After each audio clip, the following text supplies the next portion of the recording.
opportunities. Listen to the three. We want to win a game. After every score, there's a blend opportunity. After we make an extra point, what occurs? Attack in 20. Defense, punt return. When we get a blue zone stop defense, that's when blends occur. Get it in your mind as soon as we get one. Go win the game right there. Plus side of the field, turnover. Start blends. Two of them were started by our defense. And in between, there's kicking, and then there's offense, and then there's kicking, and then there's defense, and that's what a blend is. You got to be relentless when those opportunities present themselves. You've seen it on film. You're prepared. You've paid the price, paid a bigger price than any team I've ever been a part of in over 50 years. You deserve to go have fun.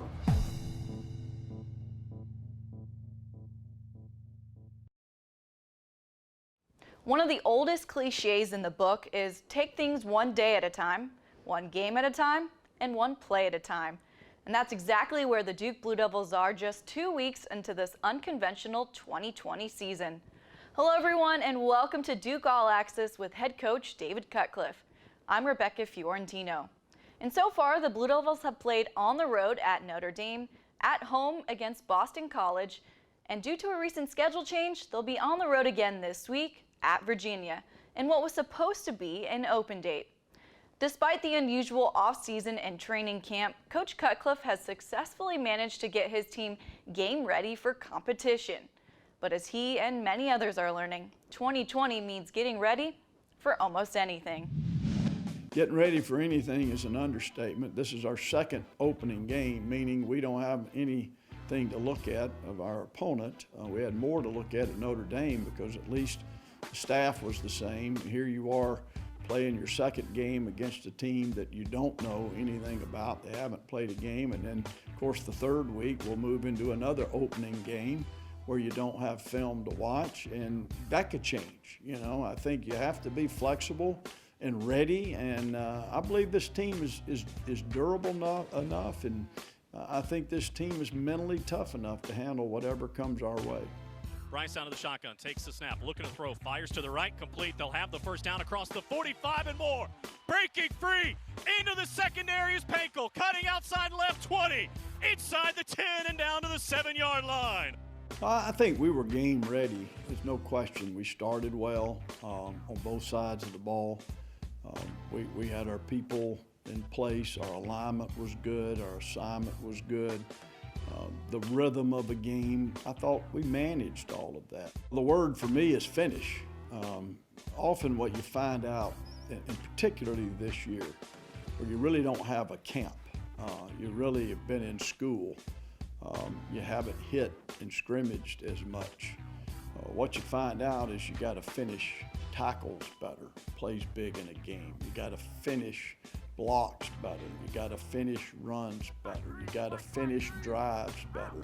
You have to finish third down opportunities on offense and defense. So that's kind of where it is. If you're going to take a big jump, they should understand now what it's going to take to put a complete game together. And so that's how I would view it. Listen, let's be honest. They're probably practicing 3/4 of the time in August, not wondering whether we were going to really play.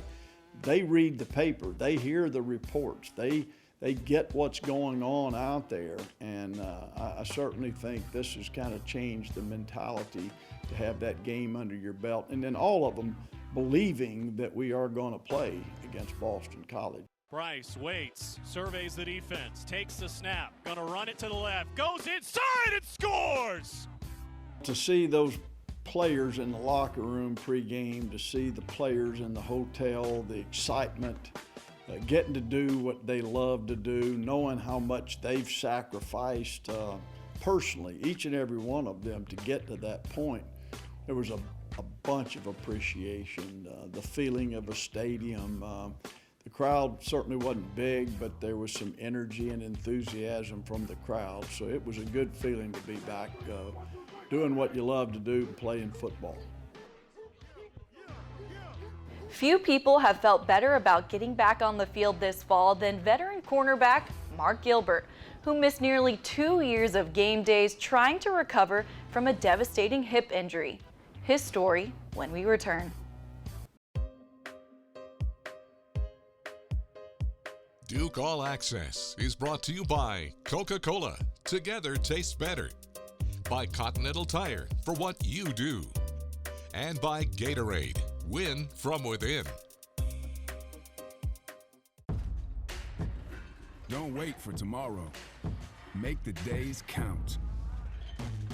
GATORADE has carbs to fuel and electrolytes to help replenish, so you can count on the proven formula. Nothing beats GATORADE. Nearly 150 years of experience goes into making each and every Continental tire.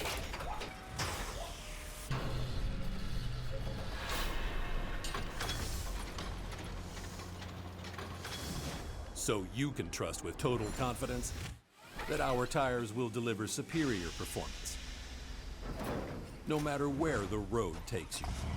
Continental Tire, for what you do.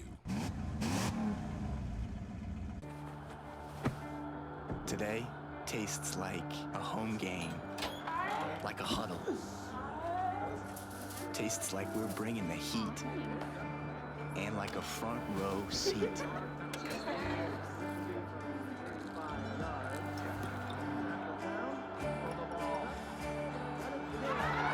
Today tastes like we're a team, and it never tasted this good.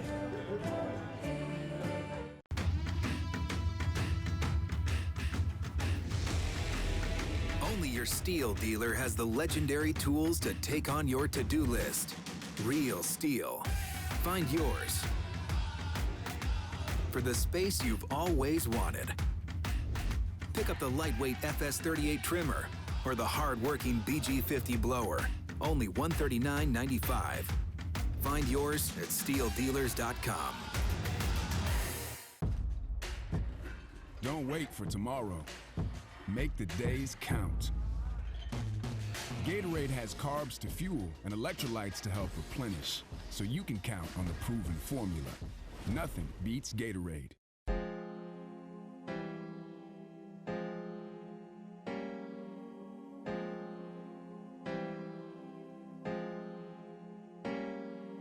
It took me a while to be able to talk about all of this stuff because it was a very touchy subject.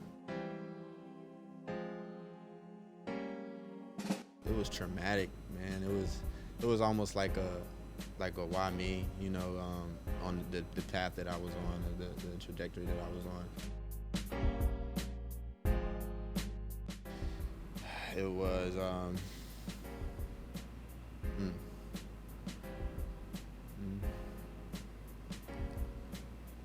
yeah, man, it was a lot, man.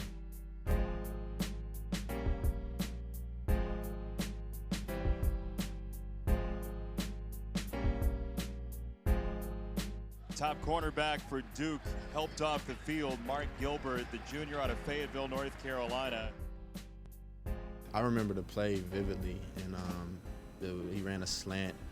I was trailing him on the slant, and I tripped up, and I tried to catch myself like I normally would on any other day, and just like that, my hip came out of place. That is a major injury for Duke, a first-team All-ACC cornerback, and he is their shutdown guy. Man, I remember thinking like, you know, this isn't good. You know, this is not good at all. And I wanted them to put my hip.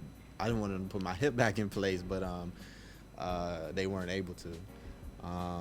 They carted me. They helped me off the field. They took me to the tent. There was probably 4 doctors pulling on my leg trying to put my hip back in place. It wouldn't budge. They carted me to the locker room, and then next thing I know, I'm waking up in the hospital.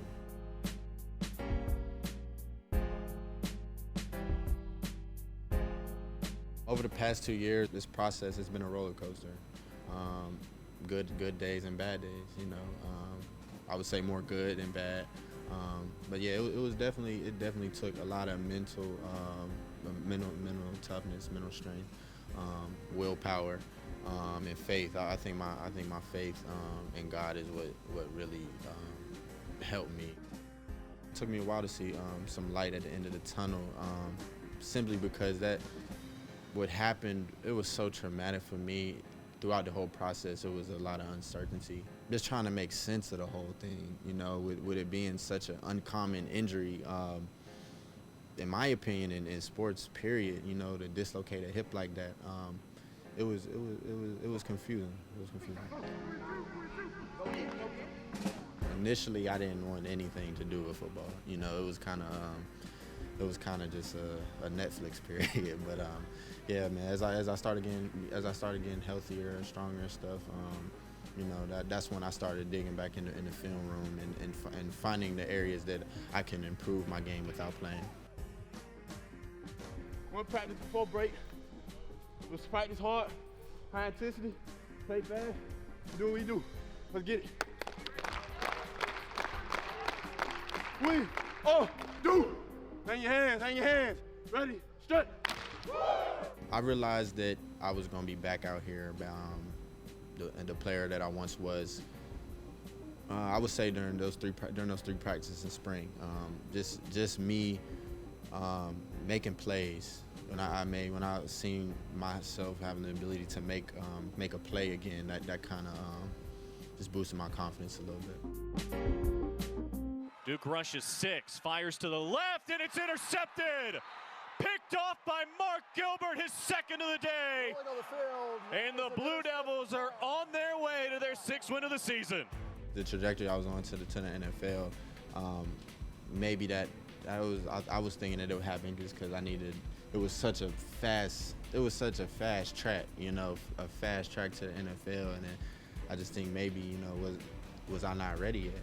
You know, maybe I thought I was ready, but I needed to something to happen to, you know, just God really to take a step back, you know, be where I am, and you know, I'll get there eventually. I want to make it for my family. You know, you have your why, and my family is my why. I wanted to set the right example for my younger brother and my younger sister. You know, I just knew I couldn't quit. You know, I knew I couldn't give up. I knew I owed it to myself, you know, that people look up to me to keep going. And with God allowing me to go through something like that, I felt that it was my job to, you know, make my return. Dominate on 3. 1, 2, 3. Dominate. There was a lot of emotions. I told my mom I almost got emotional before the game. It was just a big moment for me, knowing everything that, all the work that I put in and everything that I had been through. Anxious, excited, a little nervous, you know, going into it. And then after that first play, my heart was kind of beating pretty fast before the snap. And then it stopped after that first play. After that first snap, you settle in and you get comfortable. If somebody asked me how I did it, I would say I just did it. You know, I wouldn't know the blueprint to tell somebody on how to do that. And then the fact that I just played in a full game, you know, it was big time. It was big time. Even though we can't have everyone gathered, we found new ways to make each occasion special. We're keeping your gifting experience both safe and personal through Reeds.com, answering all your questions and guiding you to the perfect present, just like we have for over 70 years. Family always finds a way to celebrate life's moments together, no matter what. You won't just shop with confidence at Reeds Jewelers and Reeds.com. You'll feel like family. It's bow time. Dad, we're hungry. Yep, to the grill. No. Out of gas on game day? Drop a big bow box on it. Game on. Feed a family of 4 with 8 pieces of scratch-made chicken, biscuits, fixins, and tea. It's bow time. You never know what's around the corner. That's why Ford is built for what's next. Rough terrain, we can help tackle it. A lot going on around you, we can help you focus. Driver in your blind spot, we can help you spot them. And to help you prepare for what's next, your Carolina Ford dealers are offering great deals on America's best-selling brand. Now, get 0 for 60 plus 1,000 trade assist cash or up to 5,000 cash back on Escape or Explorer. Contact your Carolina Ford dealer today. Let's talk about math. Fuel points math. For every dollar you spend at Harris Teeter, you get a fuel point. 100 fuel points equals 10 cents off per gallon. 200 fuel points equals 20 cents off per gallon. 1,000 fuel points equals $1 off per gallon on quality fuel. And if you're shopping at Harris Teeter with your Vic card, your fuel points are already adding up. Check the bottom of your receipt. Harris Teeter Fuel Points, an easy way to save on fuel. See harristeeter.com for details.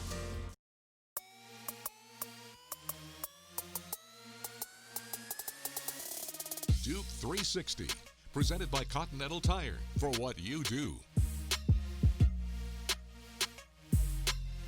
If you've spent much time around football at all, you've probably heard a coach say, we need a great blend of all three phases of the game to come away with a win today.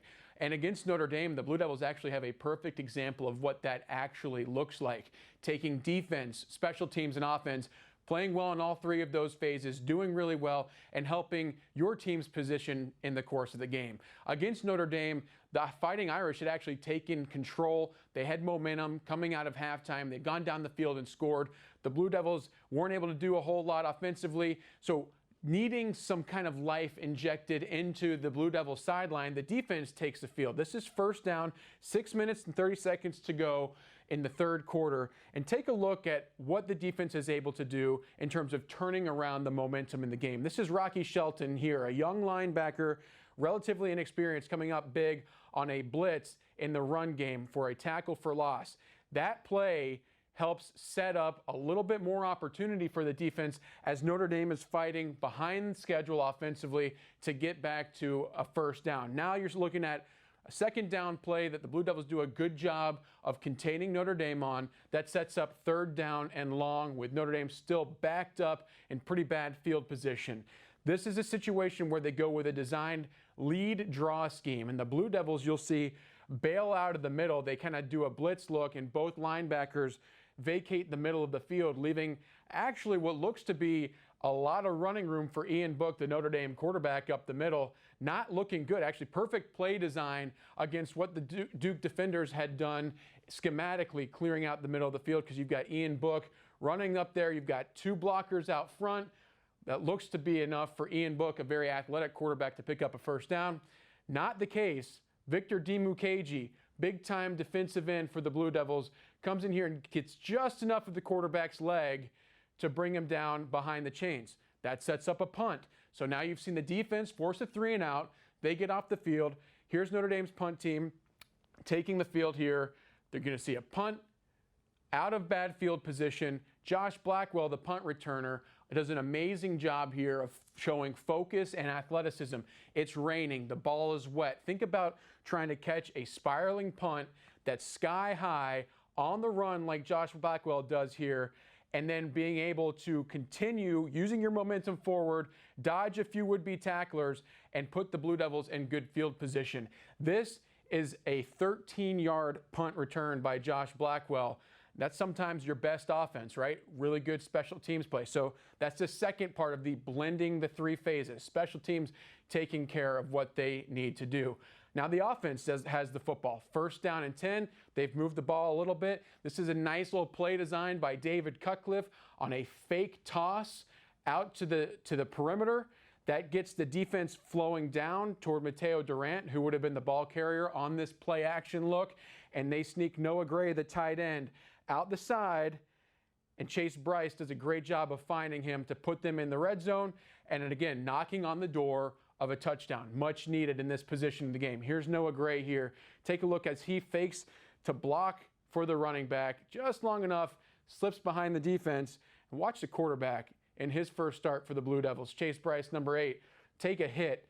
Despite the pressure, perfect football to his tight end. And again, schematically, the Duke offense did a really nice job. Here's Jake Bobo, the left-hand side of your screen, running a post route, clearing out the defense, play action, all things coming together nicely for the Blue Devils to be knocking on the door for pay dirt. And here it is, the last play of the sequence. Chase Bryce, empty backfield, takes the ball. Really nice job by the offensive line blocking across the board. And there he is, his first touchdown as a Blue Devil, and it closes the gap for the Blue Devils, picking up some more momentum when things weren't looking great in the third quarter, and they got right back into the ball game. Blending all three phases, the defense, the special teams, and finally the offense, closing it out in a phased approach for success. Here's Boone dropping to throw, looking, throws it up the right side. Vintage Duke. Running underneath it, makes the catch. Jamison Crowder, 5, touchdown! Oh my goodness, what a play. Steps over the pocket, he's going to throw it deep up the left side for Connor Vernon. He caught it for the touchdown! Connor Vernon with one of the more spectacular catches of his 234 career catches now. That whole cliche quote, hard work beats talent when talent doesn't work, I think is as true as you're going to see, especially in this sport, because I definitely wasn't the most talented, and I don't want to sit here and say I worked the hardest, but I made it a point to come in every single day and work, and I think I did that, and it kind of translated to the field, and it only got me better and just hungrier, because you saw guys who might have been getting a little more love than you are, and you felt it just added fuel to the fire, and it just made me want to come in every single day and work. And if you go down the list of that record book and this and that, you're going to see guys on that list who are way more talented than I am, and I'll be the first to admit it. But my name's up there because I just feel like I came in every day and worked to get to where I was, and it just translated onto the field. And the throw goes down the middle of the field for Connor Vernon. Caught it! Touchdown! Connor V!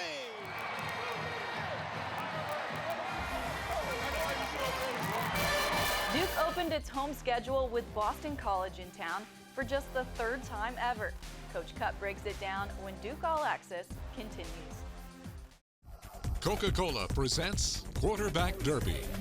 While the guys put on their pads and warm up for their openers, just a reminder, Quarterback Derby features 10 Duke quarterbacks going head-to-head over a round-robin schedule with their actual performances against common opponents converted to fantasy football points to decide each matchup. The season officially begins with a pair of full City Gridiron Classic battles against crosstown foe NC Central. First, it's a showdown between former teammates Sean Renfrey and Thaddeus Lewis, who gets it started by finding one of his favorite targets. Vernon and Varner are to the left.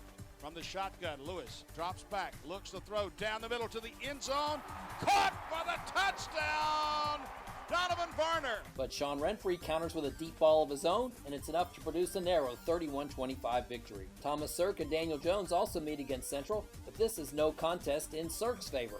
Unfortunately for DJ, if you can't play, you can't score, and he is sidelined with a broken collarbone for this one, while Sirk piles up the week's best of 49 fantasy points, aided by this 89-yard breakaway bonus from Sean Wilson. Elsewhere, Spence Fisher and Ben Bennett square off against Navy, with Fisher getting a close win on the strength of 2 touchdown passes. Steve Slayton goes long to Doug Green to beat Colgate in Steve Spurrier's head coaching debut, but Dave Brown racks up a few more points in his rout of the Raiders to get the win. And in the highest scoring game of the week, Anthony Boone riddles Elon with 4 touchdown passes, but Anthony Dilway goes over 400 yards versus the Citadel, connects on this explosive to Keith Ewell to claim victory. Here's the early look at the standings after Week 1. Week 2 will find the competition ramping up as Dave Brown and Sean Renfrey, along with Daniel Jones and Steve Slayton, are all slated to take on Clemson. Virginia Tech is the common opponent for Bennett versus Boone and Sirk versus Lewis, while Dilweg and Fisher will try to remain undefeated in their battles with Maryland. One of those games will be played in Japan. We'll have the fireworks next week on Quarterback Derby.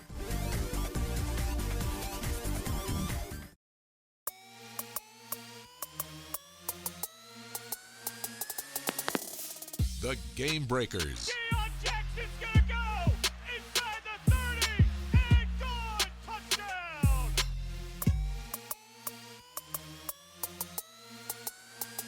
Here's the tall sweep coming left side. Desmond Scott to the 30, down the left side to the 20, 15, 10, 5, dives.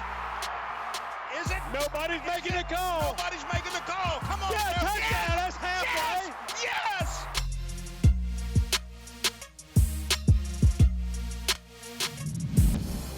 Duke versus Boston College, presented by Emeritus. Proud to be in the business of fulfilling life.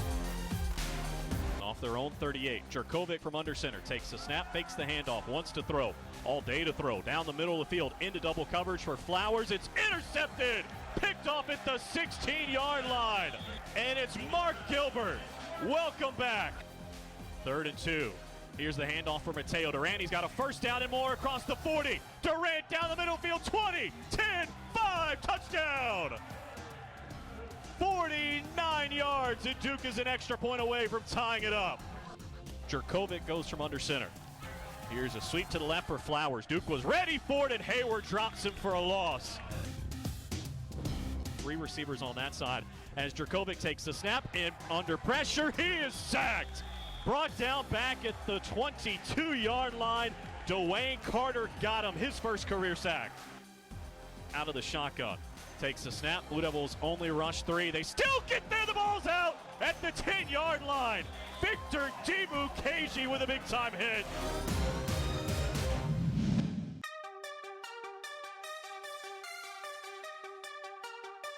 A little bit of the same story. A very unique circumstance that offensively, at times moving the football, not starting fast, putting ourselves in position in the red zone and not finishing drives. It's a very difficult thing. I have to, hats off to Boston College. They were well prepared, had a great game plan, executed it well. They're a veteran team and it showed. What we have to do is be consistent. A football game is going to be between 170 and 180 plays.